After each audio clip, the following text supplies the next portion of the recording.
Orang yang benar itu ahlul khair, pecinta ilmu, perindu surga, ahli ibadah, ahli taat, ahli taubat, ahli syukur, ahli sabar, ahli Quran, ahli silaturahmi, ahli dalam kebaikan. Semoga kita pun termasuk di dalamnya. Amin ya rabbal alamin. Bersyukur kita kepada Allah Subhanahu karena nikmat Allah teramat banyak. Pastilah kita tak mampu untuk menghitungnya. Berselawat kita kepada Nabi, kita amalkan Al-Quran dan As-Sunnah agar kita bahagia selama dunia dan akhirat. Amin Allahumma amin. Baik, para umat saudara sekalian, pecinta ilmu rindu surga, apa kabar ibu-ibu semua? Alhamdulillah. Setelah 1 tahun kita tidak jumpa, sekarang kita jumpa lagi di 1447 Hijriah. Jadi sudah setahun kita tidak jumpa. Baik, karena setahun yang lalu 1446 Hijriah. Ketika ditanya temanya apa Ustaz, saya berikan 5 pilihan. Ini yang dipilih, tapi ini jadi renungan di majelis manapun ketika saya share, termasuk juga di majelis yang lain gitu. Karena memang ini penting untuk kita ambil sebagai ibroh. Renungan kematian itu berlaku kapanpun dan dimanapun bagi orang yang beriman. Baik, hari ini jadwal taklim kita sampai jam berapa? Sampai jam 11. Jadi saya menyesuaikan waktunya ya Bu. Ya cukuplah 1,5 jam untuk mengupas tema ini. Saat nafas terakhir tiba, dunia sirna apalah guna harta yang dibawa hanya amal semata. Itulah bekal menuju alam baka. Ingatlah mati, jangan kita lupa. Maut pasti datang walau tanpa tanda. Siapkan bekal takwa, sucikan jiwa agar kelak bahagia di surganya. Amin ya rabbal alamin. Billahi taufiq wal hidayah. Biasanya penutupnya gitu ya. Baik, ketika ahlul khair, yaitu orang baik, berpulang ke rahmatullah, kita merasa kehilangan, sedih, bercampur aduk. Berita duka itu sampai di telinga kita. Apalagi kita kenal fulan bin fulan atau fulanah binti fulan yang memang rekam jejaknya itu indah, menginspirasi, disebut dia sebagai orang baik atau ahlul khair. Ketika orang baik itu berpulang ke rahmatullah, pastilah iringan doa banyak untuknya.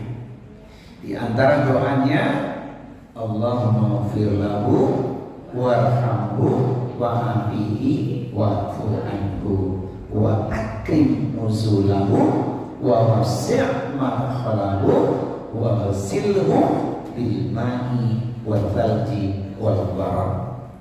Ya Allah, ampunilah dia, selamatkanlah dia, maafkanlah dia, muliakan tempat tinggalnya, luaskan kuburnya, bersihkan dengan air, salju dan embun.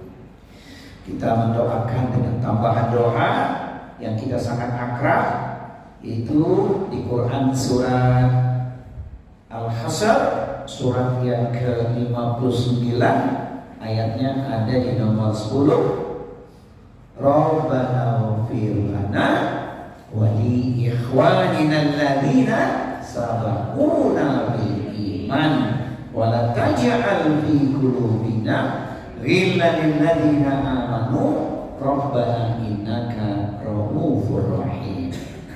Coba Qurannya dibuka, Quran surat yang ke-59, ayatnya ada di nomor 10. Itulah doa orang beriman untuk saudaranya yang berpulang ke rahmatullah.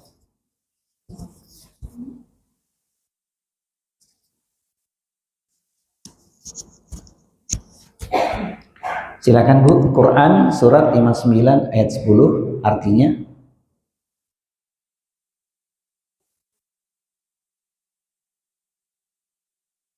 Orang-orang yang datang sesudah mereka Muhajirin dan Ansor berdoa, "Ya Tuhan kami, ampunilah kami dan saudara-saudara kami yang telah beriman lebih dahulu, dan janganlah Engkau tanamkan kedengkian dalam hati kami terhadap orang-orang beriman. Ya Tuhan kami, sungguh Engkau Maha Penyantun, Maha Penyayang." Ya, tidak lupa doa itu. Kita mohonkan kepada Allah Subhanahu wa taala. Bahkan setiap kita usai sholat fardu, jangan lupakan doa ini. Dawamkan doa ini. Keutamaannya bukan untuk yang mendahului saja, tapi untuk kita. Dan saat nanti kita telah berpulang ke rahmatullah, saudara kita membaca doa ini, insya Allah menjadi ampunan juga untuk kita semua. Amin ya rabbal alamin. Baik. Kematian bagi orang yang beriman itu adalah rahmat yang digambarkan dalam sebuah hadis Ahmad dan Hakim. Sesungguhnya ruh orang mukmin itu saat keluar, saat wafat, seperti tetesan air dari mulut kendi. Sejuk, nyaman, lezat, nikmat.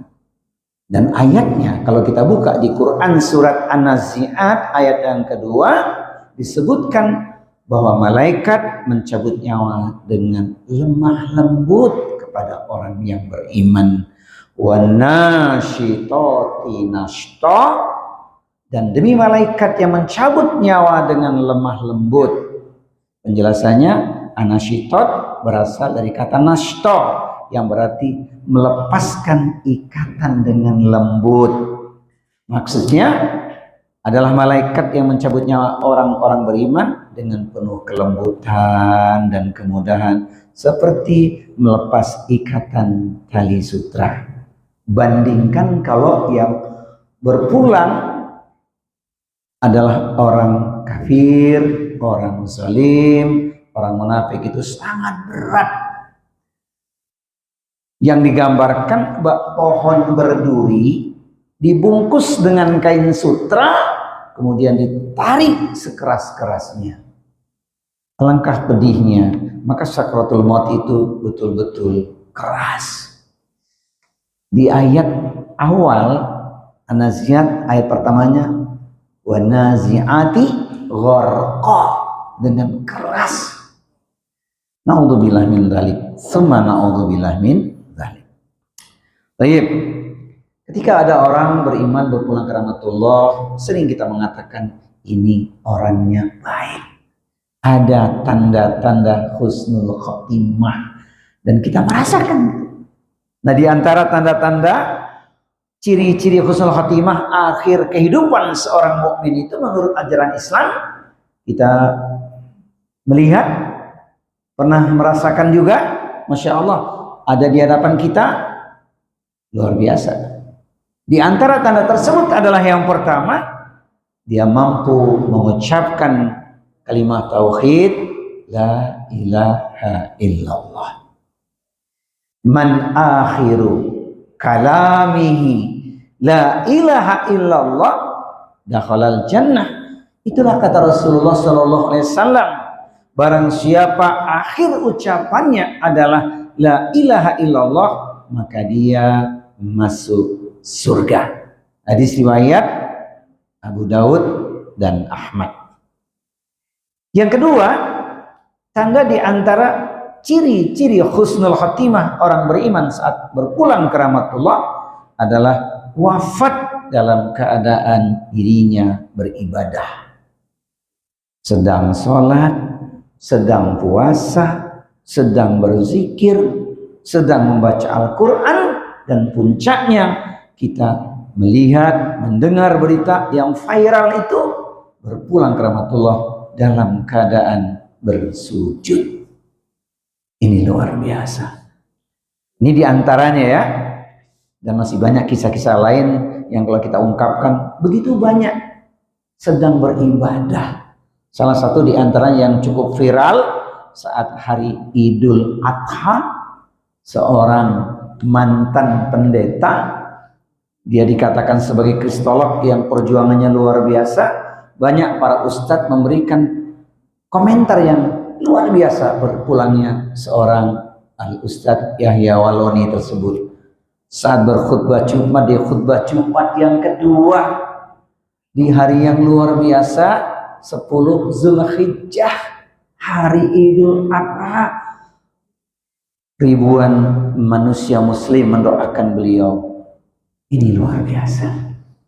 Itu tidak bisa dipesan. Itu merupakan garis ketentuan Allah Subhanahu wa taala, tapi kita bisa bermohon kepada Allah saat wafat pun dengan keadaan yang disebut pintu husnul khotimah, sedang beribadah kepada Allah. Di bulan Ramadan yang lalu ada seorang jamaah berpulang ke Rahmatullah sedang i'tikaf di bulan Ramadan.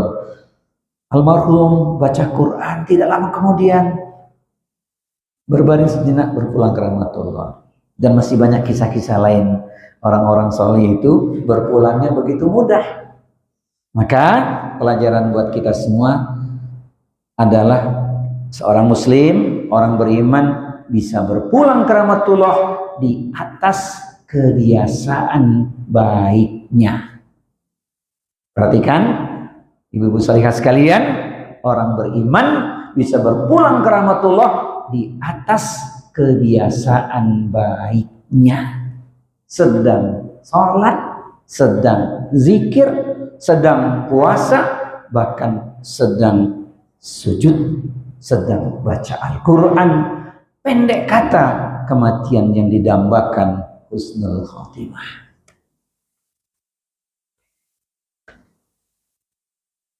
Kemudian ada juga yang kita mendengar saudara kita orang beriman berpulang ke Rahmatullah di hari Jumat atau malam Jumat, tentunya dalam ketaatan, sedang beribadah kepada Allah.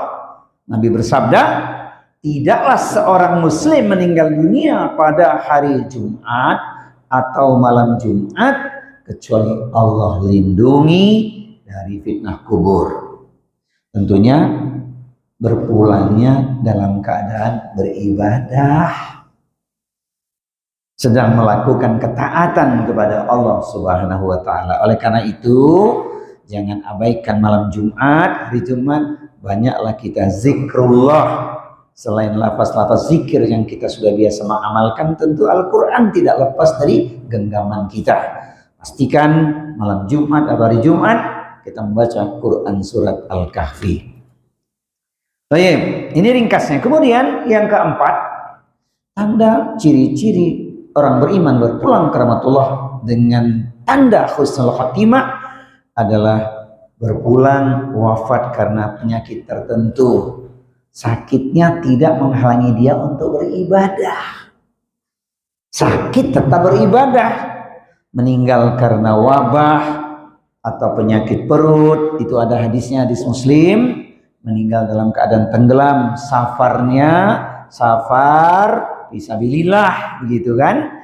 Meninggal terbakar ketika dia tidur, dia baca ayat-ayat Al-Quran sebelum tidur, terjadi musibah kebakaran, kemudian dia terpanggang, dan itu sudah terjadi. Termasuk yang besar peristiwanya adalah ketika tsunami. Ratusan ribu beriman saudara kita insya Allah berpulangan juga dalam keadaan husnul khotimah. Jadi tidak bisa dihakimi atau dijustifikasi meninggalnya sedang dalam keadaan menakutkan, mengerikan. Itu kata kita, tidak kata Allah. Lihatlah para sahabat. Sahabat Umar bin Khattab meninggal dibunuh. Sahabat Utsman bin Affan sedang baca Quran ditikam, mati dibunuh. Sahabat Ali bin Abi Thalib mati juga dibunuh. Berapa banyak sahabat yang berperang di jalan Allah meninggal dengan kondisi yang kata orang memilukan, mengerikan, tapi tidak di sisi Allah Subhanahu wa taala. Jadi akhir kehidupan yang tahu hanyalah Allah Subhanahu wa taala. Tapi kita bermohon pada Allah. Sebagaimana doa yang sering kita lafazkan disujudkan, Allahumma inni as'aluka husnal khotimah. Allahumma arzuqni taubatan nasuha qablal maut.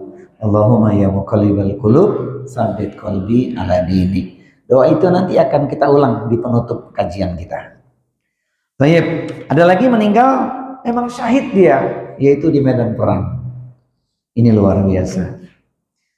Jadi sakit yang diderita orang beriman itu menjadi penggugur dosa.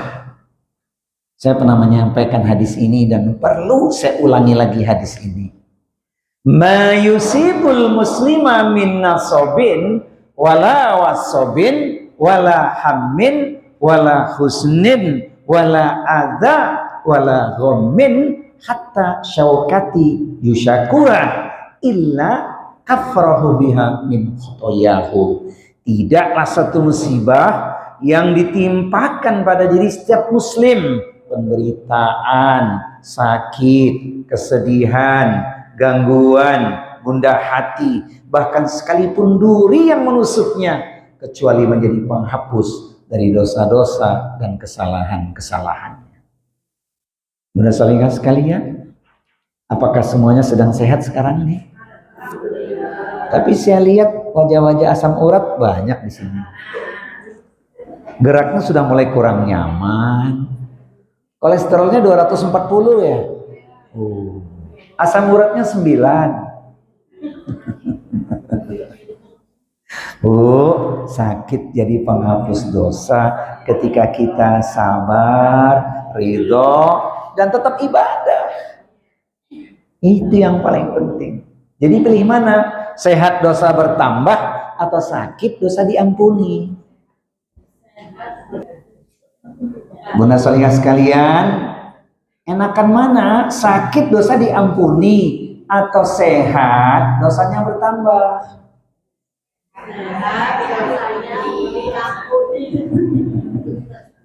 Ini jawabannya cerdas sekali ya. Siapa sih ustadznya? Maunya begitu ya, sehat terus.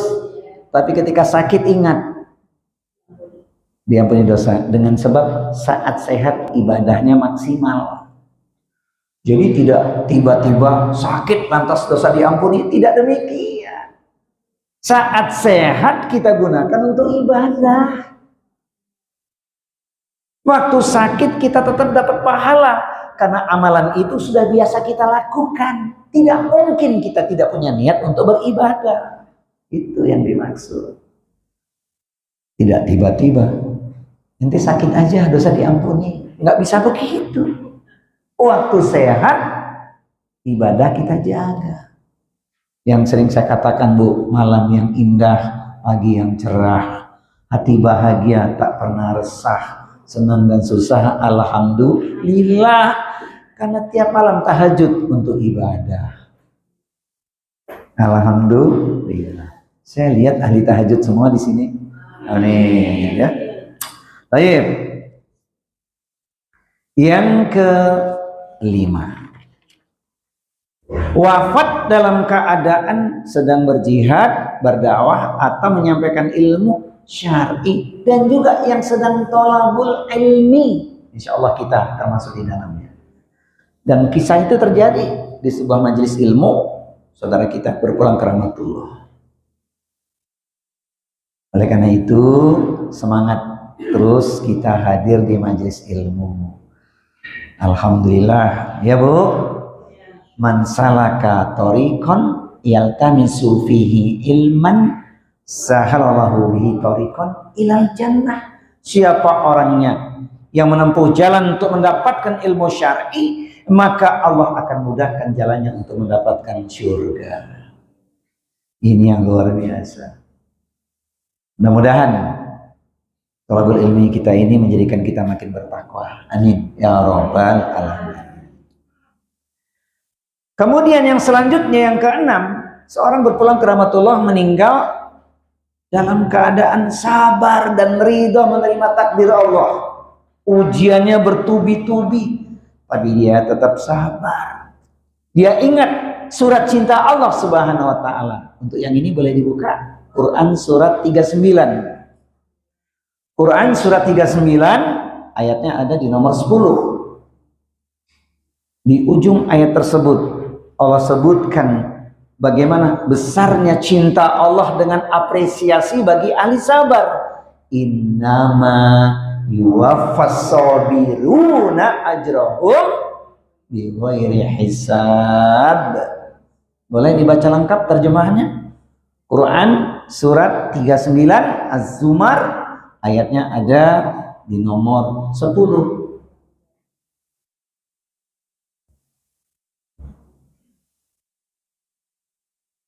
Silakan Bu, surat 39 ayat 10.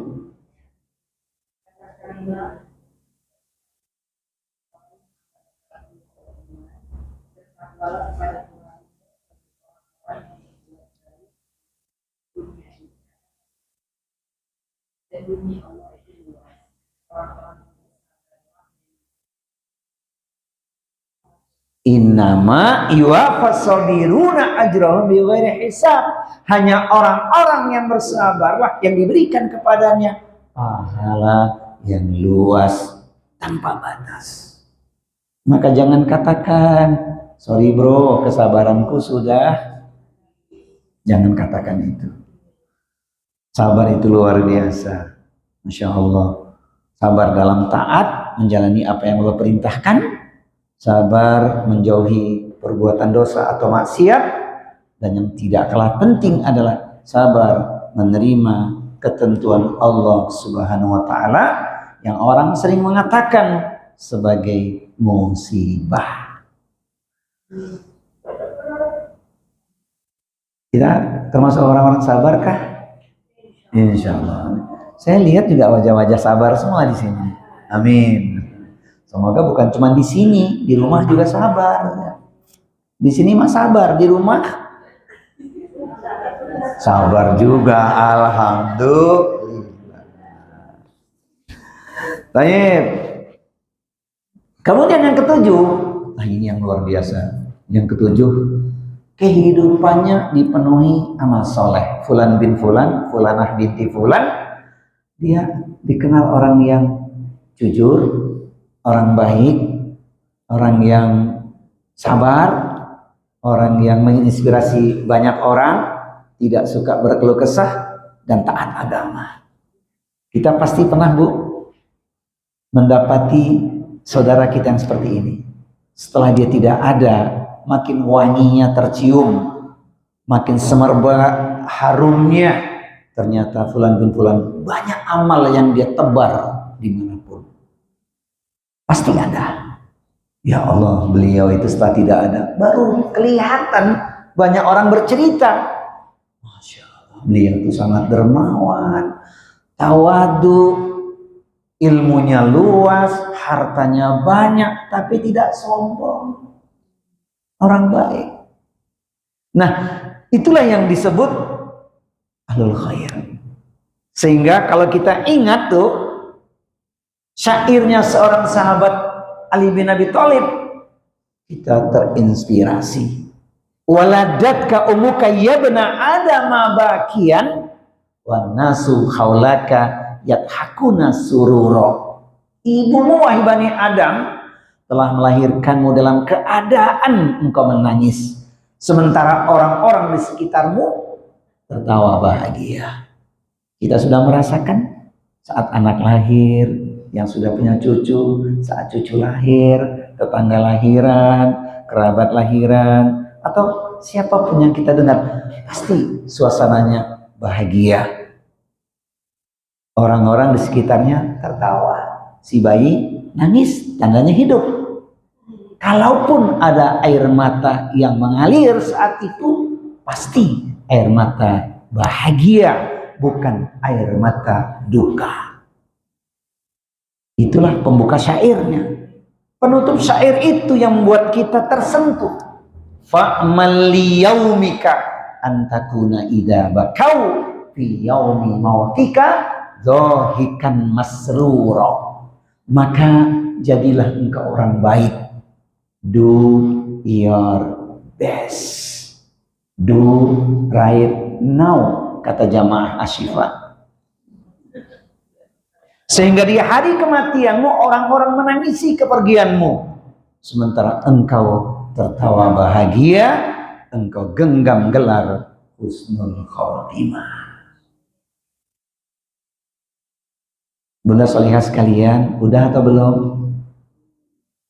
Saya ulangi, udah atau belum?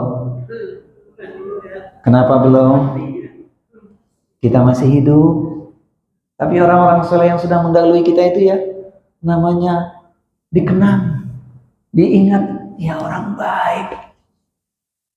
Seperti kata peribahasa, gajah mati meninggalkan gading, harimau mati meninggalkan gelang, manusia wafat meninggalkan nama baik. Semoga kita pun nanti saat wafat meninggalkan nama baik. Amin ya robbal alamin. Ingat, berpulang ke rahmatullah di atas kebiasaan baiknya, bukan di atas kebiasaan buruknya. Sebab itu yang paling menakutkan. Dan saya pernah menyampaikan hadis itu. Ada orang yang awalnya baik, amal solehnya luar biasa, seolah surga tinggal sejengkal di hadapannya, tapi akhir hayatnya su'ul khotimah karena berbuat dosa. Inna rajula la ya'malu zamanat tawil bi amalin ahlil jannah summa yuktabu lahu amaluhu bi amalin ahlin nar. Dahulu ada seorang melakukan perbuatan orang-orang ahli surga, amal solehnya luar biasa. Orang menyebutnya ini orang baik ini, tapi memilukan di akhir hayatnya dia bermaksiat, sedang melakukan dosa, nyawanya dicabut, meninggal su'ul khotimah. Dan kisah itu berulang di setiap zaman tanpa kita menyebut nama siapapun, tapi kisah itu berulang. Rasulullah memberikan kabar gembira, wa inna rajula la ya'malu zamanat tawil bi amalin ahlin nar summa yuhtamu lahu amalu bi amalin ahlil jannah. Sebaliknya dahulu ada seorang melakukan perbuatan orang-orang ahli neraka, dosanya bak setinggi gunung sedalam lautan, seolah tak ada harapan lagi. Namun kemudian dia mendapat hidayah hijrah. Belum sampai tempat hijrahnya dia capai, maut sudah merenggutnya, berpulang dia dengan gelar husnul khotimah. Jadi ada orang yang awalnya baik, akhirnya buruk. Ada orang yang awalnya buruk, akhirnya baik. Pilih mana? Awal baik, akhir buruk, atau awal buruk, akhir baik? Pilih akhir buruk, awal baik, atau awal baik, akhir buruk? Masya Allah, itu yang kita harapkan. Tapi ingat ya Bu ya, kau yang berjanji, kau yang menepati. Jangan mengingkari ya. Kau yang berjanji, kau yang menepati. Saya juga begitu. Aku yang berjanji, aku yang menepati, begitu. Kelas. Nah, sekarang renungan kematian bagi orang beriman. Pertama, Ibu sekalian, tema ini bukan untuk mengajak kita takut, tapi mengajak kita untuk menyadari pengingat akhir kehidupan, yaitu kematian ialah awal perjalanan akhirat kita. Bagi siapa? Bagi orang beriman. Pertama, kematian adalah pasti, tidak dapat dihindari. Kullu nafsin dha'iqatul maut. Setiap jiwa, setiap yang bernyawa pasti akan merasakan mati. La yastaqdimuna sa'atan wa la yastakhirun. Tidak bisa dimajukan dan tidak bisa pula diundurkan. Dan banyak kita mendengar itu. Seorang tiba-tiba berpulang ke rahmatullah. Pagi masih jumpa di masjid, sholat subuh. Duhur tidak terdengar, kemana saudara kita? Pada asar terdengar kabar berpulang ke rahmatullah. Nggak ada tanda-tanda sakit. Itulah kisah yang terjadi. Sementara begitu banyak juga yang mengalami sakit diderita, sampai hari ini masih terbaring sakit, yang orang mengatakan tidak ada harapan, ada juga yang Allah sembuhkan kemudian. Oleh karena itu, karena maut mengintai setiap saat, hati-hati kita menjaga diri, sebab dia bisa datang kapanpun. Maka Allah ingatkan di Al-Quran kepada kita, Quran surat Luqman, surat yang ke-31, ayat di nomor terakhir, ayat 34. Wa ma tadri nafsun madza taksibu ghadan wa ma tadri nafsun bi ayyi ardin tamut. Dan tidaklah ada seorang pun yang tahu dengan pasti apa yang akan dia lakukan esok pagi. Tak pula ada seorang pun yang tahu di bumi mana dia akan mati. Alas, yang kedua, kematian adalah gerbang menuju akhirat. Orang beriman itu menyambutnya dengan bahagia, tidak dengan ketakutan. Inilah yang jadi harapan kita, para ummahat sholihah sekalian, saat kita nanti mendekati sakratul maut, bahkan pada saat kematian, kita dapat surat cinta Allah ini. Ini surat cinta yang sangat indah bagi orang beriman di penghujung akhir hayatnya. Innal ladzina qalu rabbunallahu tsumastaqamu tatanazzalu alaihimul malaikatu alla takhafu wa la tahzanu wa abshiru bil jannati allati kuntum tu'adun. Orang beriman menyambutnya dengan persiapan, bukan ketakutan. Kenapa? Karena Allah memberikan surat cinta untuknya. Sesungguhnya orang-orang yang mengatakan Rabb kami adalah Allah, kemudian mereka tetap istiqomah, akan turun malaikat kepada mereka pada saat kematian. Jangan kamu takut dan jangan bersedih hati, telah dipersiapkan untukmu surga. Inilah yang indahnya bagi orang beriman. Baik, mari kita renungkan manfaat kematian bagi orang yang beriman. Pertama, mendorong untuk bertaubat dan memperbaiki diri.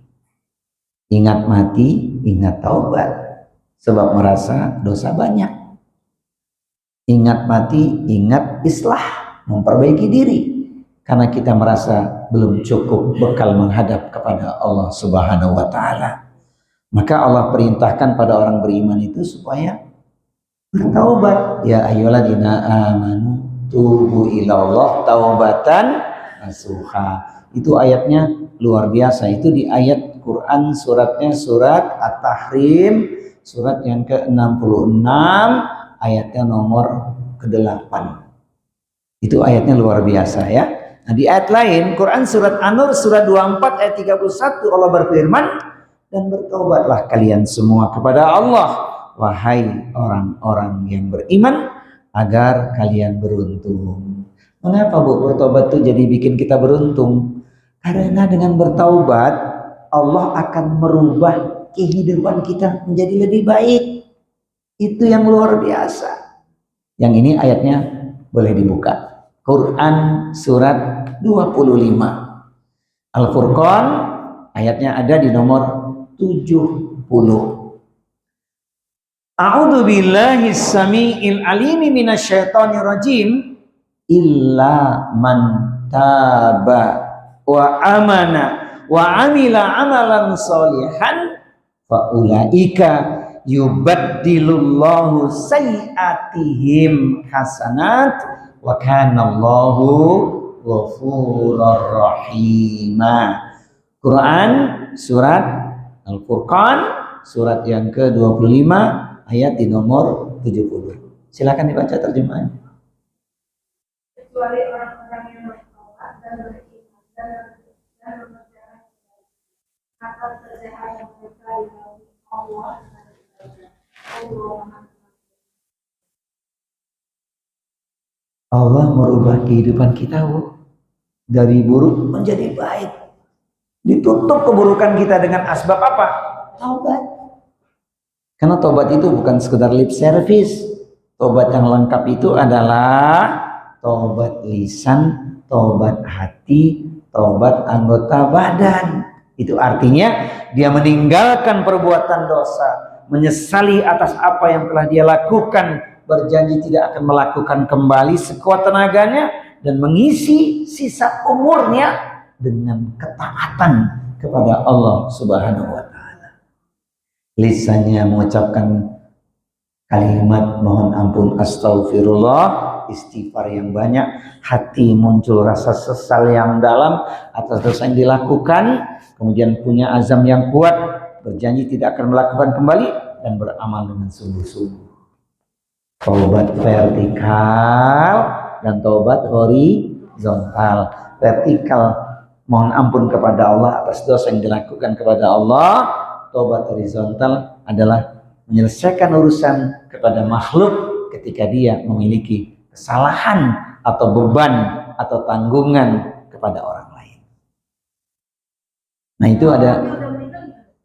Kalau saudara kita sudah berpulang ke rahmatullah, kita punya dosa, ada langkahnya. Pertama, kalau dia muslim, kita mohonkan ampunan untuknya, kita sebut-sebut kebaikannya. Kedua, berbuat baik dengan ahli warisnya. Itulah caranya. Bahkan kalau kita punya tanggungan pada fulan bin fulan, tidak kita ketahui di mana keluarganya, ahli warisnya, sedekahkan atas nama dirinya. Sebab kita tidak bisa lagi. Pilihannya apa? Dulu kita belum mengerti. Padahal ada kemungkinan kita melakukan kesalahan pada seseorang, orangnya sudah tidak ada. Kita mohonkan ampunan secara khusus. Berikan ya Allah ampunan untuknya, sebut-sebut kebaikannya di depan orang-orang lain. Itu pelan-pelan orang yang baik, Masya Allah ya. Kemudian berbuat baik kepada ahli warisnya, kalau ahli warisnya masih ada. Ini caranya, Masya Allah. Begitu jalannya kita untuk menyelesaikan urusan kepada makhluk atau kepada manusia. Namun kalau urusan pada makhluk nggak selesai, jadi panjang ceritanya. Dan itu ada di tema. Temanya apa? Yang zalim celaka, yang adil bahagia. Kapan-kapan kita kaji tema itu. Baik. Kemudian yang kedua, hadis ini pasti banyak yang bertanya. Perhatikan hadisnya. Yaitu menjaga hati dari keras dan lalai. Rasulullah mengatakan, perbanyaklah mengingat penghancur kenikmatan, yaitu kematian. Aktiru zikro hadimil ladzat. Karena tidaklah seseorang mengingatnya dalam keadaan sempit, kecuali Allah akan melapangkannya. Dan tidaklah mengingatnya dalam keadaan lapang, kecuali Allah akan menyempitkan baginya. Mohon maaf, sudah paham hadis ini, Bu? Yang sudah paham boleh pulang duluan. Sudah paham belum? Bagaimana itu? Dalam keadaan sempit Allah melapangkannya. Dalam keadaan lapang Allah menyempitkannya. Penjelasannya, umat salihah sekalian, ketika seseorang mengalami derita yang panjang, hidupnya sulit, terlilit, terhimpit, sakit, terperosok ke dalam parit, dia tetap bisa bangkit meskipun last minute. Kenapa? Allah melapangkan hatinya, tidak sampai dia putus asa. Karena dia meyakini ada pertemuan yang terindah, bertemu dengan Allah. Dia tidak berkeluh kesah. Itu yang dimaksud Allah melapangkannya. Dia tidak bisa meraih urusan-urusan dunianya, karena Allah menakdirkan seperti itu. Dan kita membaca kisah yang banyak, tidak sedikit para sahabat yang Allah uji dengan kekurangan. Betul? Sahabat Bilal bin Rabah, harta apa yang dia punya? Sahabat Khalid bin Walid ketika berpulang ke rahmatullah hanya mewariskan sebilah pedang perangnya saja. Dan masih banyak sahabat lain yang tidak memiliki apa-apa. Di mata manusia seolah susah hidupnya, tidak di sisi Allah. Karena apa? Takwanya. Inna akramakum indallahi atqakum. Sesungguhnya orang yang paling mulia di sisi Allah adalah yang paling bertakwa. Tapi tidak sedikit juga sahabat yang Allah berikan kemampuan yang banyak, harta berlimpah. Katakanlah sahabat Abu Bakar As-Siddiq, sahabat Utsman bin Affan, sahabat Abdurrahman bin Auf, Abu Thalhah, dan sahabat yang lain, Sa'ad bin Abi Waqqas. Mereka punya kekayaan yang banyak, tapi mulia semua di sisi Allah. Nah, dalam keadaan sempit seperti ini, dia tidak putus asa. Dia ridha dengan apa yang Allah takdirkan. Itu yang dimaksud Allah melapangkan hatinya, karena fokusnya adalah pertemuan dengan Allah. Sementara yang kedua, orang yang sedang Allah beri kelapangan, Allah sempitkan hatinya. Dari apa? Dari cinta dunia. Harta yang banyak tidak membuat dia lupa diri, tidak dia buat untuk foya-foya. Fokusnya menjadi orang yang paham harta ini adalah titipan Allah, digunakan di jalan Allah. Disempitkan dari cinta dunia. Bukankah Nabi mengatakan fitnah terbesar umatku itu cinta dunia? Apa itu cinta dunia? Harta. Inna likulli ummatin fitnah wa fitnatu ummati al-mal. Setiap umat pada zamannya ada ujiannya. Ujian pada umatku adalah kegilaan kepada harta. Ini Bu, karena ingat mati, Allah lapangkan hatinya bagi orang yang sempit. Enggak sampai putus asa, dia ridho. Tapi yang sedang berkelapangan tidak lantas lupa diri, dia gunakan untuk yang tidak bermanfaat. Dia berkata, muda kaya raya, tua banyak sedekahnya, gitu dulu dong. Muda kaya raya, tua banyak sedekahnya, mati masuk surga.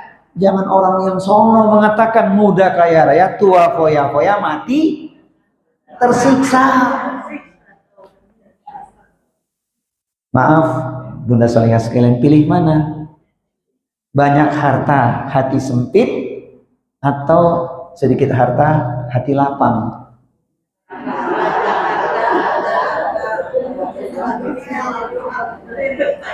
Kenapa jawabannya sama dengan di majelis lain ya? Sebab kita masih hidup di dunia ya Bu. Kan pengen kita tangan di atas, bermanfaat. Iya. Jadi kaya tidak mengapa, asalkan bertakwa. Daripada miskin sombong. Serius, ada miskin sombong. Allah uji kekurangan, tidak beribadah. Na'udzubillah. Sudah paham ya hadisnya ya Bu? Sekali lagi, pilih mana Bu? Pilih lapang atau sempit? Lapang tapi hatinya tidak cinta dunia ya. Masya Allah. Khalas. Kemudian yang ketiga, ini dekat juga ini penjelasannya, yaitu menumbuhkan zuhud terhadap dunia. Apa sih zuhud? Tidak tamak, tidak rakus. Nah itu dia. Tidak tamak, tidak rakus, itulah orang zuhud. Dia punya, dia bisa melakukan apapun, tapi dia tidak lupa diri. Dia sadar nanti di akhirat 4 pertanyaan. Umurnya untuk apa dihabiskan? Ilmunya diamalkan atau tidak? Khusus yang ketiga, 2 pertanyaan. Hartanya dari mana diperoleh dan untuk apa dinafkahkan atau dimanfaatkan? Yang keempat, badannya letih, lelah, sehatnya atau sakitnya untuk apa dia pergunakan? Jadi zuhud itu luar biasa, tidak tertipu oleh dunia. Walaupun dia bisa melakukan, dia sadar betul wa mal hayatud dunya illa mata'ul ghurur. Sesungguhnya kehidupan dunia hanyalah permainan dan senda gurau. Masya Allah, itulah dunia. Mau saya kasih syair, Bu? Mau? Dunia singkat dan fana, akhirat kekal selamanya. Tidak mengapa bahagia di dunia, asal di akhirat masuk surga.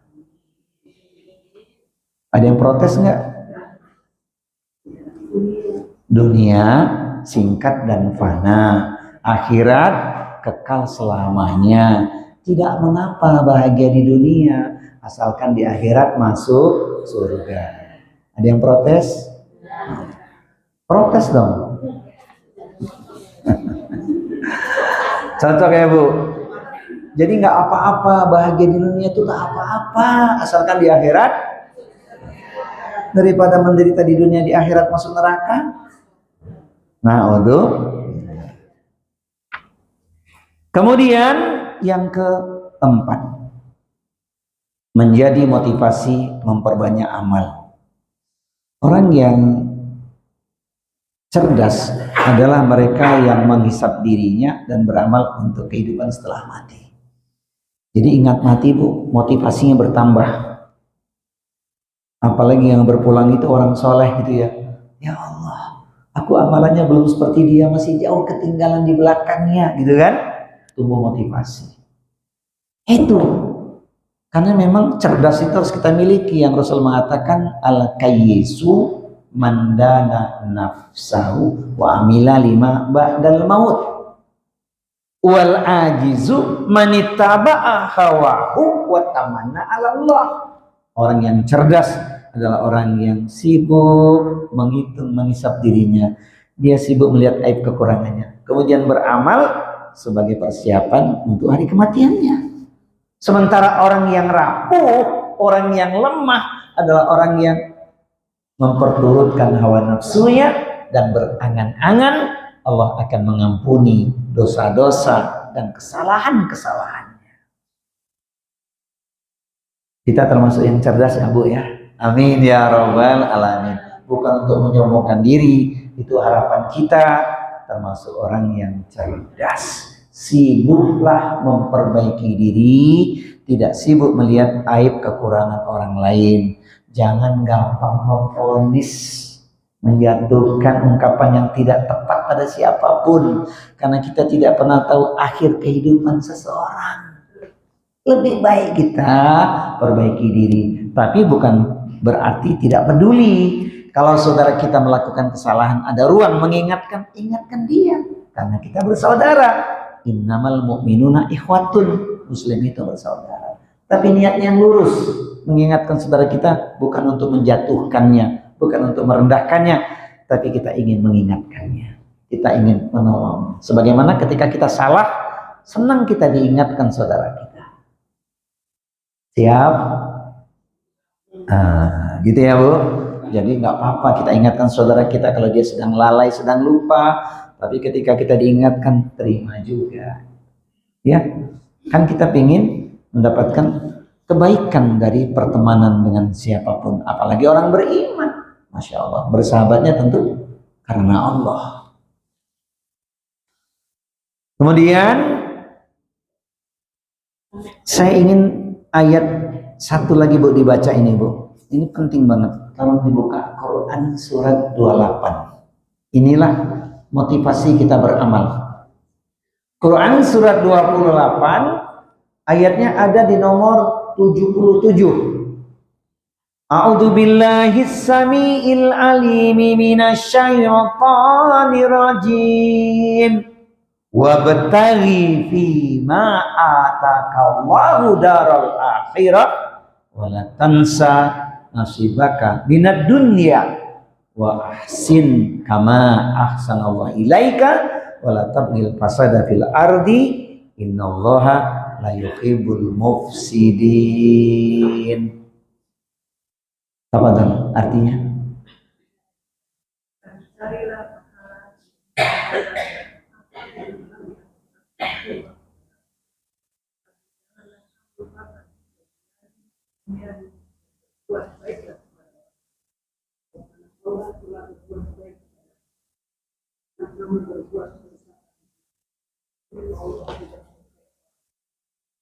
Ya, itu dia Bu. Allah beri ruang kepada kita di dunia untuk dapat bekal, gunakan untuk akhirat. Urusan dunia jangan lupa saja. Artinya jangan sampai tertipu oleh dunia. Kemudian jadilah orang yang senantiasa menebar kebaikan, berbuat baik. Jangan kita melakukan kerusakan. Allah sudah banyak beri kebaikan pada kita. Allah tidak suka ketika kita melakukan kerusakan. Ada satu ayat yang luar biasa. Ayat ini akan sering kita bawa dalam kehidupan kita. Karena yang paling penting prakteknya. Yang penting prakteknya. Ayat ini Masya Allah. Di berbagai tema ayat ini selalu disampaikan. Karena yang penting prakteknya. Yaitu Quran surat 4. An-Nisa ayatnya ada di nomor 36. Tolong Bu, ayat ini pakai mic Bu, karena akan masuk ke channel saya, supaya masuk ke channel saya. Ayat ini supaya menjadi renungan buat kita. Kasih mic-nya Bu. Bu, silakan pakai mic Bu. Pakai mic Bu. Iya. Surat 4 ayat 36. Surat An-Nisa ayat 36. Ustaz. Sembahlah Allah dan janganlah kamu mempersekutukannya dengan sesuatu apapun. Berbuat baiklah kepada kedua orang tua, karib kerabat, anak-anak yatim, orang-orang miskin, tetangga dekat dan tetangga jauh, teman sejawat, ibnu sabil, serta hamba saya yang kamu miliki. Sesungguhnya Allah tidak menyukai orang yang sombong, lagi sangat membanggakan diri. Ibu sekalian, sudah direnungkan ya ayat ini? Mohon maaf, prakteknya ayat ini ringan, enteng, gampang atau mudah? Bu, prakteknya gimana ayat ini Bu? Bilang insya Allah dong, jangan bilang nggak mudah. Insya Allah. Karena itu pembuktian orang takwa itu diantara. Tidak cukup kesalehan individualnya saja. Wa'budullaha wa la tusyriku bi syai'an wa bil walidaini ihsanan dan seterusnya. Itu dia. Semoga Allah mudahkan kita mengamalkan ini ya Bu. Amin ya rabbal alamin. Itulah buktinya. Ya. Kelas? Ya. Nomor yang kelima. Manfaat merenungkan kematian bagi orang beriman menjadikan seseorang lebih siap menghadapi kematian. Dia sudah bertobat. Dia sudah melakukan amal soleh, dia sudah berikhtiar menjaga diri, menjauhi maksiat, taat kepada Allah, berbagai ragam amal soleh dia lakukan.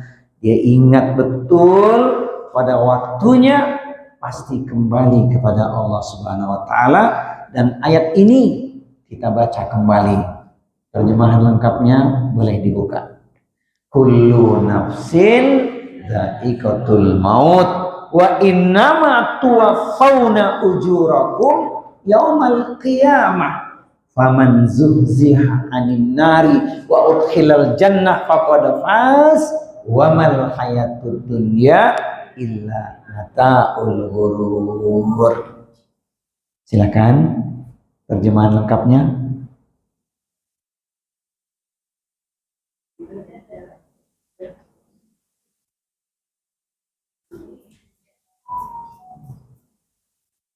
Setiap yang bernyawa akan merasakan mati, dan hanya pada hari kiamat sajalah diberikan dengan sempurna balasan.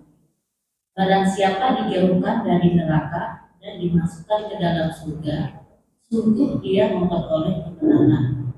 Kehidupan dunia hanyalah kesenangan yang memperdaya. Pasti terjadi pada waktunya.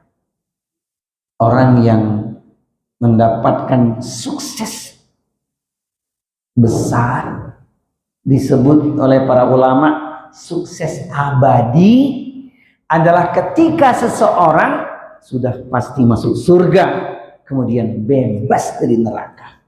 Barulah dia dikatakan sebagai orang yang sukses. Jadi kalau belum masuk surga, belum sukses. Ukurannya gimana Ustadz? Di dunia, dia orang yang banyak memberi manfaat kepada orang lain. Disebut yang di awal tadi ahlul khair. Jadi bahagia di dunia itu kalau kita banyak bisa melakukan kebaikan. Khairun nas anfa'uhum linnas. Sebaik-baik manusia adalah yang paling banyak memberi manfaat kepada orang lain. Itu bahagianya di situ. Dan puncaknya adalah ketika sudah dipastikan masuk ke dalam surga, bebas dari neraka. Itulah yang sesungguhnya. Jadi Bu, mohon maaf ya, kalau urusan dunia tidak bisa kita genggam semuanya. Jangan risau, jangan larut dalam kesedihan, karena sudah ada ketentuannya. Serius, semangatnya masih ada, harus motivasi ada, tapi ingat, jangan memaksakan diri sehingga lupa pada prioritas. Apa prioritas kita, Bu? Bekal akhirat. Jadi nggak usah mimpi yang tinggi-tinggi. Cita-cita tinggi untuk raih surga Firdaus boleh. Ustaz, masih ada kesempatan ikhtiar. Tafadhol. Tapi jangan lalai, jangan lupa kepada Allah. Ibu masih ingat nggak syair dari sebuah hadis yang saya sampaikan di kajian tentang musibah? Khalaqallahu kulla syai'in fakataba hayataha wa mautaha wa musibataha wa rizqaha.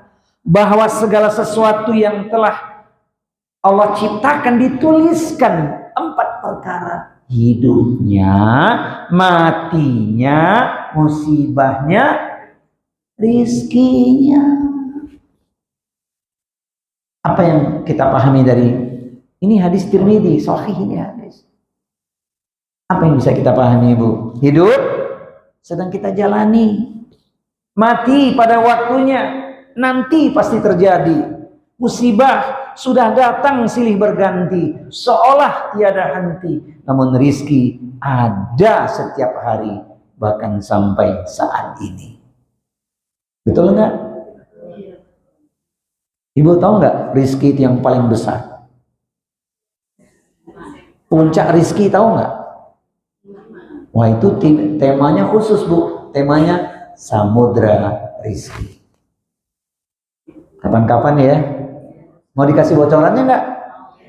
Rizki terbesar itu surat 65 ayat 11. Ya, surat 65 ayat 11. Itulah rizki yang paling istimewa. Puncak harapan kita semua. Coba dibaca terjemahannya, Bu.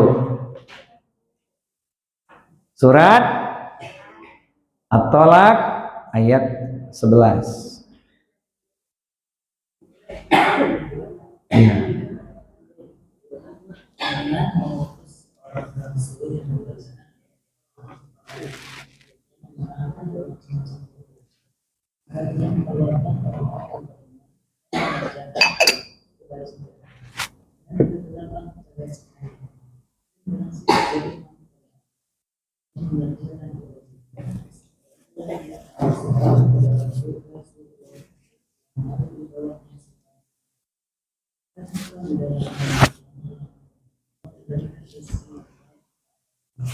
Jadi rezeki apa, Bu? Rezeki itu apa dari situ? Surga. Rezeki itu puncaknya ya surga. Iya, itulah rezeki yang Allah berikan. Maka puncak rezeki adalah surga. Jadi kalau di dunia nggak punya Lamborghini nggak apa-apa ya, Bu.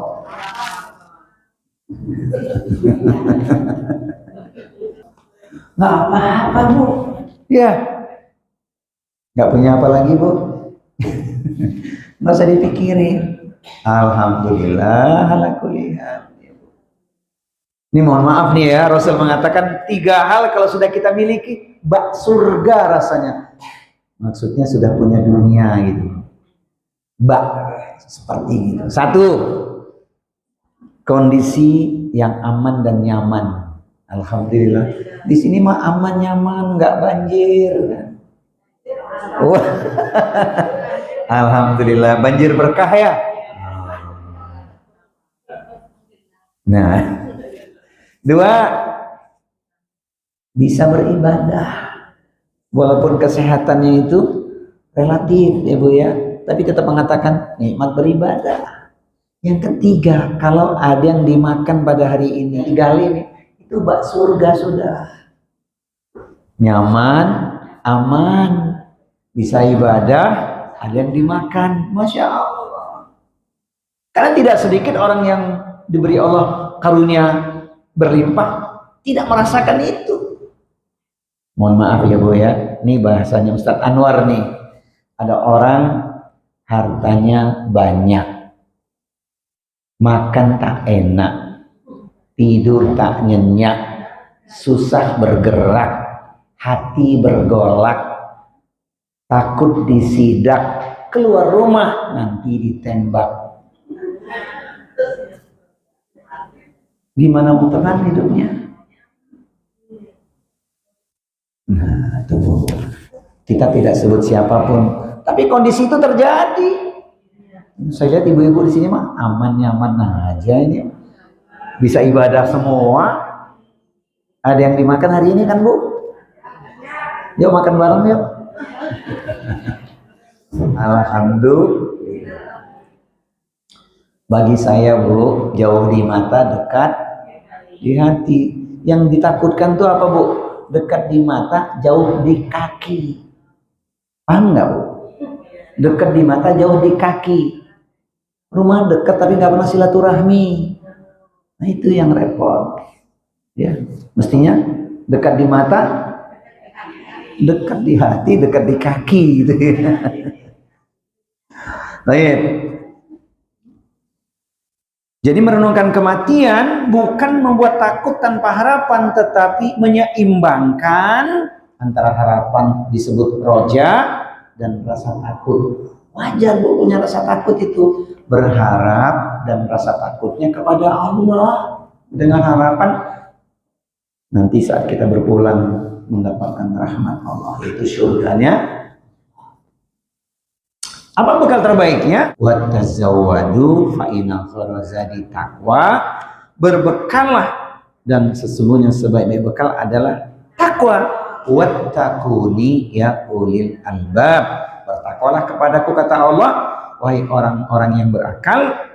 Maksudnya adalah kita menjalankan perintah Allah, meninggalkan larangannya, beribadah dengan ilmu dan hanya mengharapkan keridhaan Allah atau balasan Allah. Karena dengan takwa itulah yang mampu mengiringi kita dengan baik di dunia, kemudian ketika kita masuk ke alam baka, masuk ke liang kubur, bahkan sampai di akhirat. Luar biasa. Tolong dibuka satu ayat ini Bu ya, Qurannya surat 2, 207. Al-Baqarah 207. Yang kita cari adalah mardotillah atau keridhaan Allah. Surat Al-Baqarah surat yang kedua ayatnya nomor 207. Tafadhol.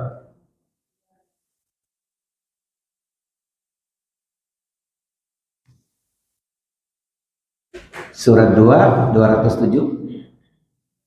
Dan di antara manusia ada orang yang mengorbankan dirinya untuk mencari keridhaan Allah, dan Allah Maha Penyantun kepada hamba-Nya. Sudah banyak Bu kita berkorban Bu untuk Allah? Udah banyak belum kita berkorban untuk Allah? Belum ya Bu ya? Korban apa saja tuh Bu? Jiwa, raga, harta kita persembahkan untuk Allah. Alhamdulillah ya, Allah membayar, mengganti jiwa raga harta orang beriman dengan surga. Ayatnya itu kalau kita baca Bu, merinding kita. Dan itu sedang terjadi hari ini, perjuangannya luar biasa. Bagaimana saudara kita di Palestina? Mau tahu ayatnya enggak? Mau tahu ayatnya enggak? Mau tahu atau mau tahu banget? At-Taubah 9, 111. Perhatikan. Innallaha ashtara minal mu'minina anfusahum wa amwalahum bi anna lahumul jannah yuqatiluna fi sabilillahi fayaqtuluna wa yuqtaluna wa'dan alaihi haqqan fit taurati wal injili wal qur'an wa man awfa bi ahdihi minallahi fastabshiru bi bai'ikum alladzi bay'atum bih wa dzalika huwal fawzul 'adzim. Surat At-Taubah, surat 9, 111. Ya.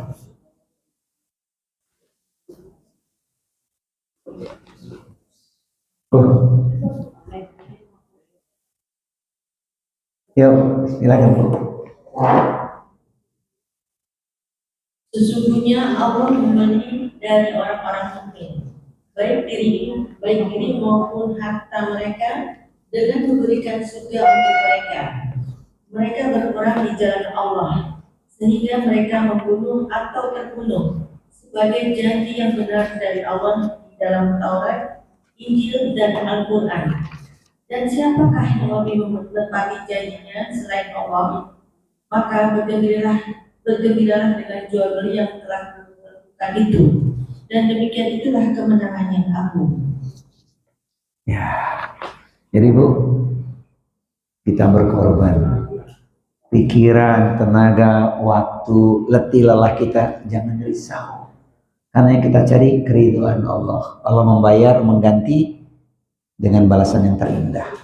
Insya Allah. Baik.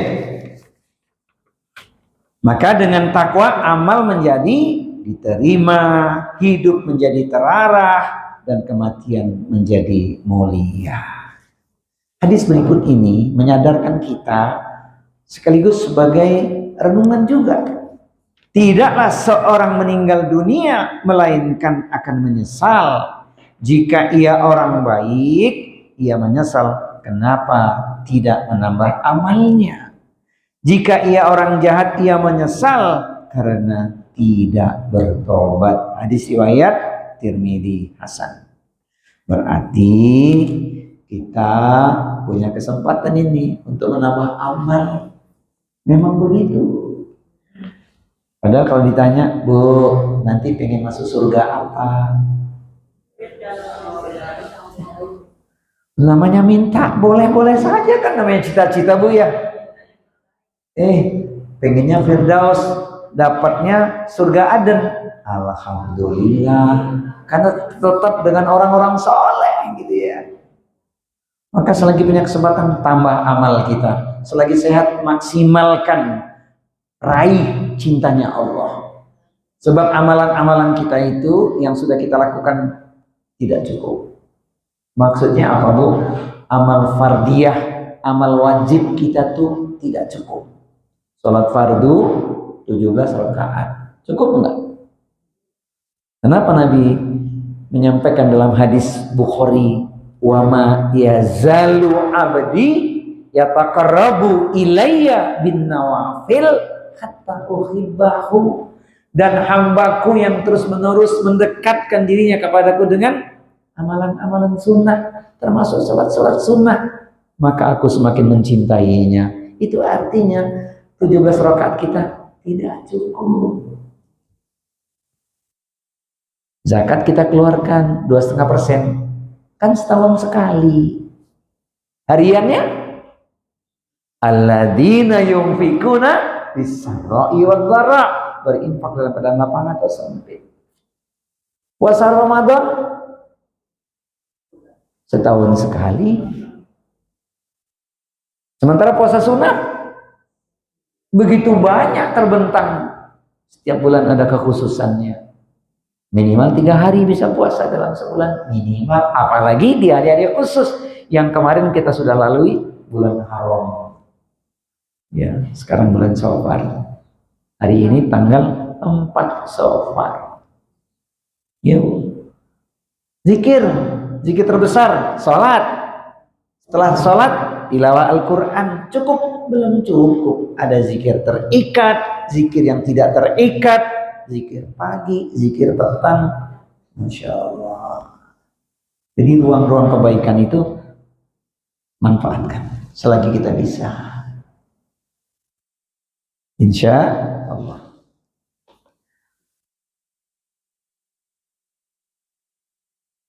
Kita semua butuh bekal, bukan bertujuan bersaing di dunia. Bekal ini lebih kita butuhkan untuk menuju alam akhirat. Hadis berikut ini adalah tamsil, ibroh, sebagai gambaran yang kita lalui di dunia. Dari Ibnu Umar radhiyallahu anhu, ia berkata, Rasulullah SAW bersabda ketika memegang pundaknya, Rasul berkata, kun fid dunya ka'annaka gharibun aw abiru sabilin. Hiduplah kalian di dunia seakan-akan seperti orang asing atau seperti seorang pengembara. Kita berjalan di muka bumi, letih, capek, lelah, dalam perjalanan ingin istirahat, ada sebuah pohon rindang. Duduklah kita sejenak di bawah pohon rindang tersebut. Angin bertiup sepoi-sepoi, kantuk menyerang, terasa nikmat, tertidur sejenak. Ketika matahari makin tinggi, ubun-ubun tersengat panas mentari, terbangun kita dari istirahat tidur sesaat tadi. Apa yang kita lakukan kemudian? Apa Bu?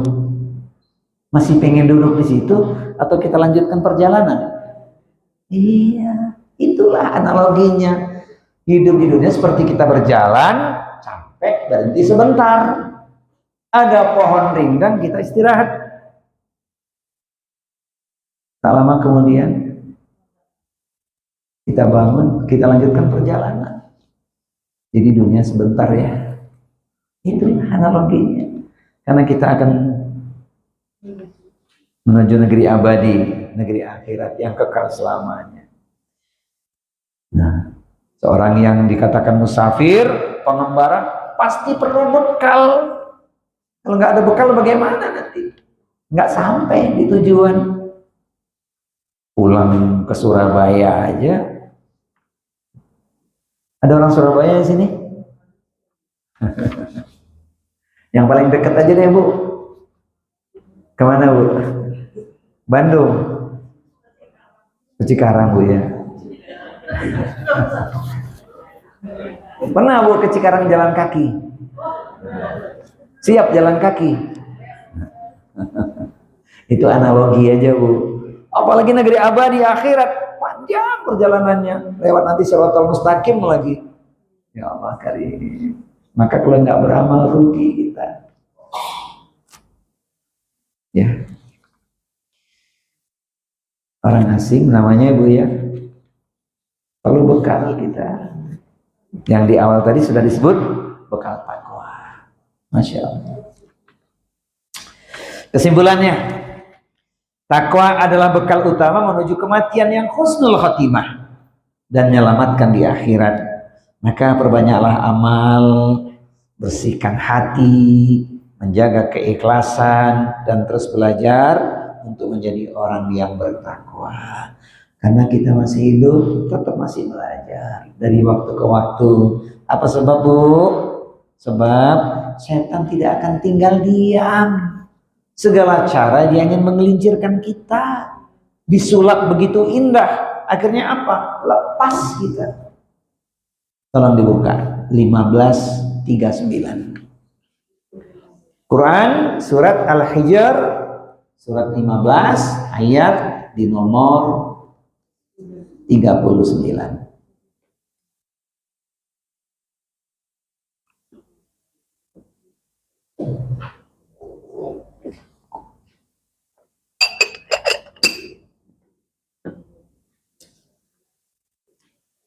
Silakan Bu. 13 surat 15 ayat 39. Oleh karena kau telah memutuskan bahwa aku sesat, aku pasti akan jadikan kejahatan terasa indah bagi mereka di bumi, dan aku akan menyesatkan mereka semuanya. Ayat 40-nya sekalian, 40-nya Bu. Kecuali hamba-hambamu yang terpilih di antara mereka. Apa lafaznya? Illa ibadaka minhumul mukhlasin. Illa ibadaka minhumul mukhlasin. Siapa itu? Orang-orang yang ikhlas. Padahal amal kita diuji terus ya Bu ya. Mampu nggak kita menjaga keikhlasan? Amal kita tetap ikhlas. Mampu nggak kita jaga? Setan segala cara menggelincirkan kita. Amalnya banyak, tapi nggak ikhlas, bisa habis. Baik, sekali lagi, renungan kematian bukan untuk menakut-nakuti, tapi untuk melembutkan hati dan memperkuat iman agar kita siap pulang dengan husnul khotimah. Doa ini jangan lupa saya tampilkan kembali, mengingatkan. Ada yang tanya, Ustadz, sebenarnya doa ini dibacanya apakah hanya di sujud terakhir? Tidak. Setiap sujud sholat kita baca. Apalagi kita sholatnya munfarid, sedang sholat sunnah gitu ya, baca tetap. Karena keumuman dalil, Allah paling dekat jaraknya dengan hamba adalah ketika dia sedang sujud. Subhana rabbiyal a'la, selesai itu baca. Apalagi sujud terakhir, ya jelas lah, habis terakhir kan nggak ada sujud lagi. Dawamkan doa ini dengan penuh penghayatan. Sedang tahajud, sedang sholat sunnah, hayati maknanya hingga kita meneteskan air mata. Allahumma inni as'aluka husnal khotimah. Ya Allah, aku mohon kepadamu husnul khotimah, akhir yang baik. Allahumma rzuqni taubatan nasuha qabla al-maut. Ya Allah, karuniakanlah aku taubat nasuha, taubat yang sebenar-benarnya sebelum mati atau sebelum maut menjemput. Allahumma ya muqallibal qulub tsabbit qalbi ala dinik. Ya Allah, wahai Zat yang membolak-balikkan hati, tetapkanlah hatiku pada agamamu. Saya tambahkan satu lagi doa yang diriwayatkan oleh Tirmidzi. Doa ini mengandung pesan spiritual yang sangat dalam. Allahumma inni a'udzubika min munkaratil akhlaqi wal a'mali wal ahwa'i. Ya Allah, aku berlindung kepadamu dari akhlak, amal, dan hawa nafsu yang mungkar. Ibu-ibu sekalian, mari sama-sama kita baca. Allahumma inni a'udzubika min munkaratil akhlaqi wal a'mali wal ahwa'i. Sekali lagi, wahid isnin salasa. Allahumma inni a'udzubika min munkaratil akhlaqi wal a'mali wal ahwa'i. Artinya,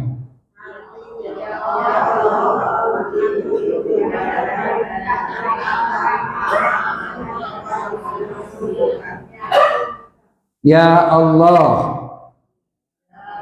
ayo, ya Allah, aku berlindung kepadamu dari akhlak, amal, dan hawa nafsu yang mungkar. Jangan lupa dawamkan doa ini. Usai sholat dibaca kepada Allah. Sebab tidak sedikit bicara tentang akhlak itu ujiannya besar. Ya Bu, posisi seseorang di mana nanti dia menempati surga juga tergantung akhlaknya. Jadi peran akhlak itu luar biasa. Tidak sedikit seseorang dilemparkan ke neraka karena asbab akhlak yang tercela. Sebagai pembayar untuk menebus kezaliman yang dia lakukan. Ini akhlak vertikal kita kepada Allah dan akhlak kita kepada manusia. Kemudian amal kita, berapa banyak amal yang kita persembahkan tidak ada jaminan diterima oleh Allah karena terkontaminasi dengan riya, sum'ah dan seterusnya. Maka kita tetap pada Allah, walaupun amal kita sedikit tetap diterima oleh Allah karena kita masuk surga bukan karena amal kita tapi rahmat Allah subhanahu wa ta'ala. Kemudian dijauhkan kita dari tipu daya syaitan sehingga kita tidak memperturutkan hawa nafsu yang tidak pernah berhenti, tidak pernah kenyang. Inilah doa yang insya Allah bermanfaat untuk kita amalkan, dawamkan. Siksa atau nikmat kubur itu benar-benar terjadi, menimpa ruh dan jasad sesuai amalnya. Maka jangan bertanya bagaimana itu, bagaimana ini, begitu dan begini. Ustadz, seorang meninggal dunia dalam keadaan hancur berkeping-keping, bagaimana dong? Apakah ada siksa kubur untuknya? Ini wilayah keimanan ruh, kita yakini. Yang tahu urusan ruh siapa? Allah.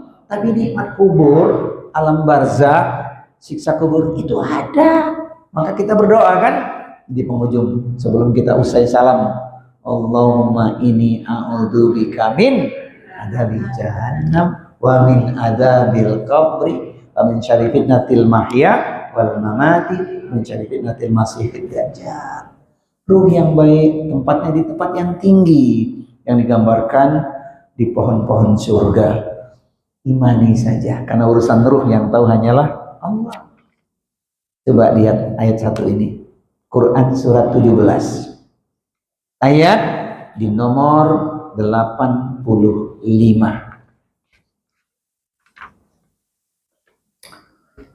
Quran surat Al-Isra ayat di nomor 85.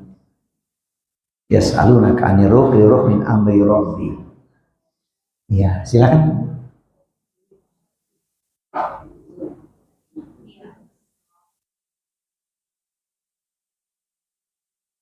Dan mereka bertanya kepada Muhammad tentang roh. Katakanlah, roh itu termasuk urusan Tuhanku, sedangkan kamu diberi pengetahuan hanya sedikit. Kita dikasih tahu cuma sedikit imani. Jadi nggak perlu kita bertanya gimana nanti urusannya. Yang kita perlukan persiapan takwa kita, amal kita. Karena ada jaminan nikmat kubur dan barisan Allah itu, surganya Allah. Kita tidak ingin dapat siksa kubur, maka kita berlindung kepada Allah Subhanahu wa ta'ala. Ini dia. Kita diwajibkan meyakininya karena merupakan bagian dari iman kepada yang gaib. Maka penting berdoa agar kita dijaga dari siksa kubur. Allahumma inni a'udzubika min adzabil qabri. Semoga Allah menjadikan kita sebagai orang yang baik, ahlul khair. Amin ya rabbal alamin. Demikianlah Bunda Salihah sekalian kajian kita hari ini. Semoga bermanfaat.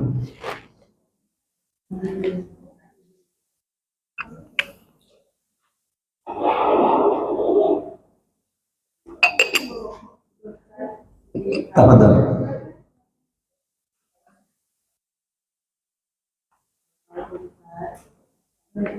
Waalaikumsalam.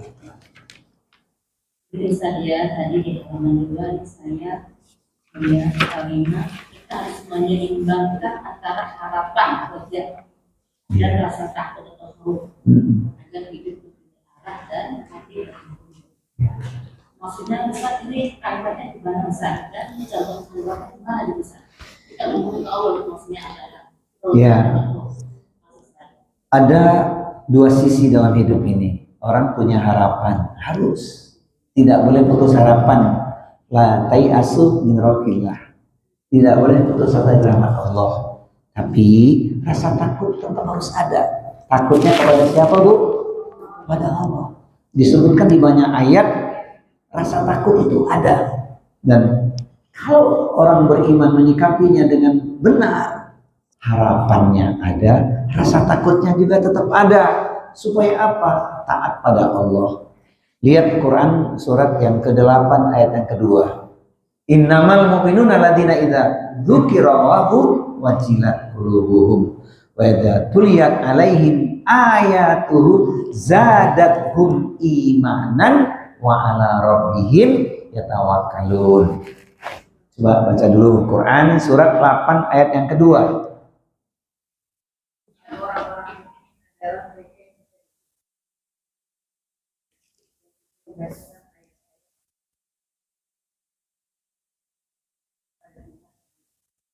Iya, bayangin Bu, kalau kita nggak punya harapan Bu, putus asa, harus, tapi rasa takut itu harus tetap ada. Disebutkan takut siapa? Kata takwa, ittaqillaha, takutlah engkau kepada Allah dimanapun engkau berada.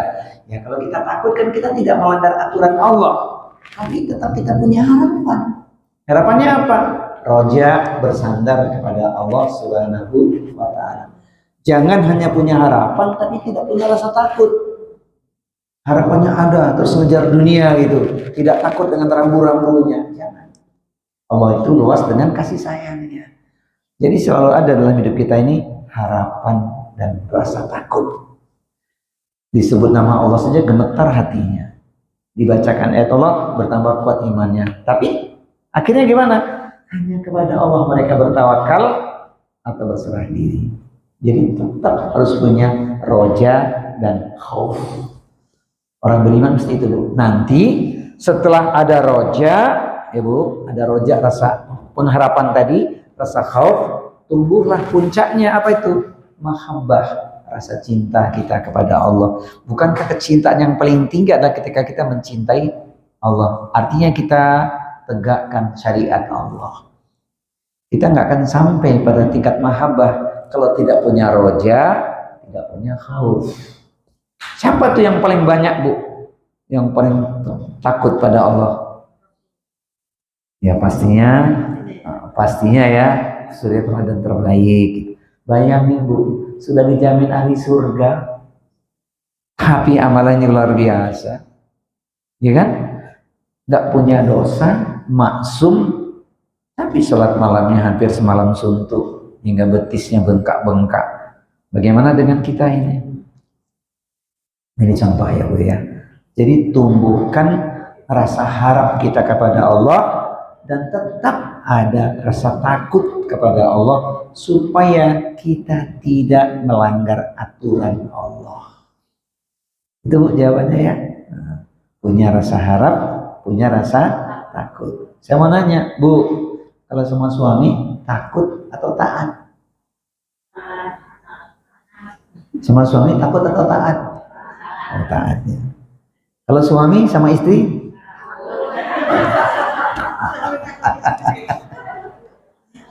Bukan itu kalau suami sama istri Bu.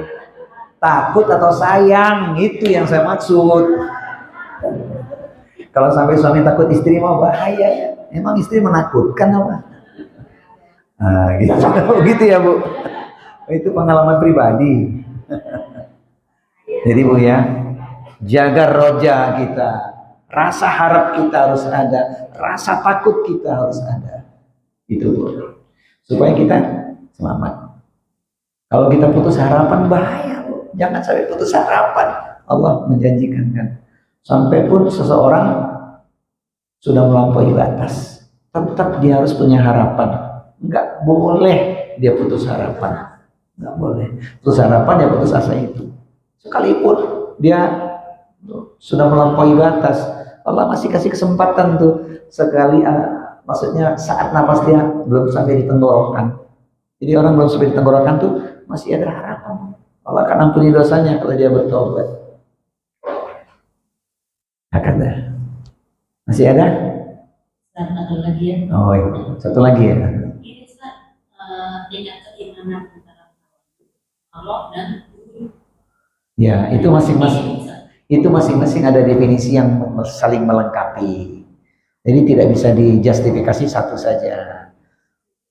Orang yang tawadhu itu sikapnya adalah rendah hati. Rendah hati itu gimana sih, Bu?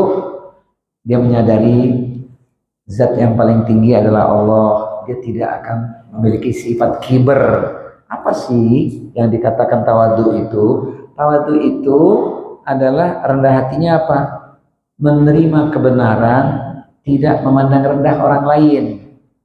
Jadi punya definisi yang saling melengkapi itu, Bu. Tawadhu itu rendah hati, maksudnya apa? Dia menerima kebenaran dan tidak memandang rendah orang lain. Padahal dia punya kemampuan, tapi dia tidak memandang rendah orang lain. Dia tetap bisa menerima kebenaran, sekalipun yang menyampaikan kebenaran itu adalah orang yang dalam tanda kutip jauh status sosialnya dan lain-lain, bahkan sekalipun anak kecil sekalipun. Sementara zuhud tadi tidak tertipu oleh dunia, tidak tamak, tidak rakus, padahal dia bisa untuk memilikinya. Artinya dia tidak tertipu oleh dunia. Apa sih dunia itu definisinya, Bu? Apapun yang ada di muka bumi ini adalah dunia yang syarat dengan tipu daya yang melalaikan. Apapun yang ada di muka bumi namanya dunia. Dunia itu serba nisbi. Dunia akan hancur, luluh lantak dan binasa. Hanya Allah yang kekal selamanya. Kemudian wara' itu lebih berhati-hati. Pokoknya dia tidak sembarangan ambil sikap, dan itu diperlukan, Bu. Orang kalau punya waroknya kuat, Bu ya, maka dia sikap hati-hatinya tinggi, fokusnya kepada Allah, taat pada Allah, taat pada Rasul. Yang aktualisasinya apa, Bu? Tadi ayatnya sempat dibaca tuh, Bu. Saya sempat menyimak tadi. Qul in kuntum tuhibbunallaha fattabi'uni yuhibbukumullah wa yaghfir lakum dzunubakum wallahu ghafurur rahim. Jadi kecintaannya pada Allah tadi tuh, Bu. Ali Imran 31. Coba Ibu baca. Nah itu, Bu, prakteknya orang warok itu ya seperti itu. Coba lihat tadi Ali Imran 31. Qul in kuntum tuhibbunallaha fattabi'uni yuhibbukumullah wa yaghfir lakum dzunubakum wallahu ghafurur rahim. Katakanlah Muhammad, jika kamu mencintai Allah, ikutilah aku. Niscaya Allah mencintaimu dan mengampuni dosa-dosamu. Allah Maha Pengampun, Maha Penyayang. Iya. Jadi kalau orang ingin dapat cintanya Allah, cintai dulu Rasulullah, ikuti syariatnya. Itu yang dimaksud. Jadi itu saling melengkapi, Bu, tuh. Ya dia sudah punya sikap tawadhu, kemudian dia zuhud, kemudian dia wara'. Apa yang disebutkan, Bu? Ketiga-tiganya ini adalah amalan hati. Nah, itu semua amalan hati, Bu. Jadi orang itu dilihat amalan hati yang tahu siapa? Allah. Letaknya zuhud di sini, letaknya tawadhu di sini, letaknya wara' di sini. Di hati itu amalan hati semuanya, Bu. Insyaallah. Ustaz kelihatannya sombong, Ustaz. Belum tentu hatinya, mungkin dia punya cara dalam mengekspresikan. Ukurannya siapa, Bu? Yang tahu siapa hati? Allah. Maka Allah tidak melihat penampilanmu, pakaianmu, jasadmu. Allah melihat hatimu dan perbuatanmu. Allahu a'lam bishawab.